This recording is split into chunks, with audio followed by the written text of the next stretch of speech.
Bonjour Pierre, ça va? Je vois que tu as bien cultivé de la caméline cet été. Salut Luc. Et quand est-ce qu'elle est arrivée à récolte?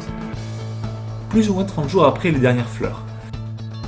Quand il n'y a plus de feuilles sur la tige, la graine est dure et les siliques sont passés du jaune citron au brun. La caméline est prête pour la récolte.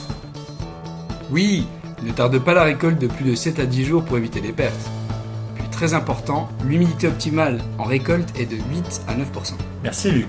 Et si l'humidité est supérieure? L'humidité ne devrait pas dépasser 13-15%.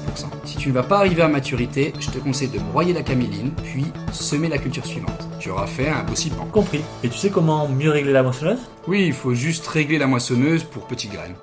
Règle la hauteur de la barre de coupe selon l'humidité de la plante, puisque les siliques sont sur la partie supérieure.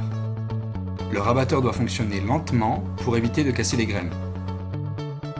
Le contrebatteur doit être fermé au maximum pour obtenir un battage efficace. Les révolutions du batteur doivent être similaires à celles d'une récolte de céréales ou même inférieures. Dans le cas où tu vois des fruits entiers dans la trémie, les révolutions doivent être augmentées ou vérifie si le contrebatteur peut être un peu plus fermé. Les révolutions du ventilateur doivent être faibles car la graine est légère. Une façon de s'assurer qu'il n'y a pas trop de pertes à la récolte est de laisser quelques siliques monter dans la trémie.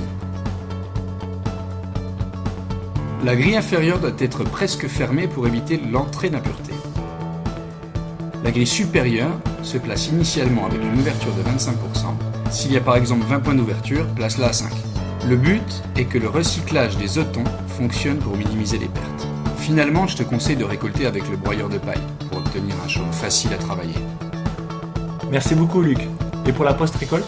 La récolte ne peut se stocker que si l'humidité est de 8-9%. Et si l'humidité est plus élevée? Normalement, ce sont les impuretés qui apportent l'humidité. Je te conseille d'aérer la récolte, puis la nettoyer si tu peux. Si cela ne suffit pas, il faudra malheureusement la sécher. Parfait. Bon courage, à bientôt.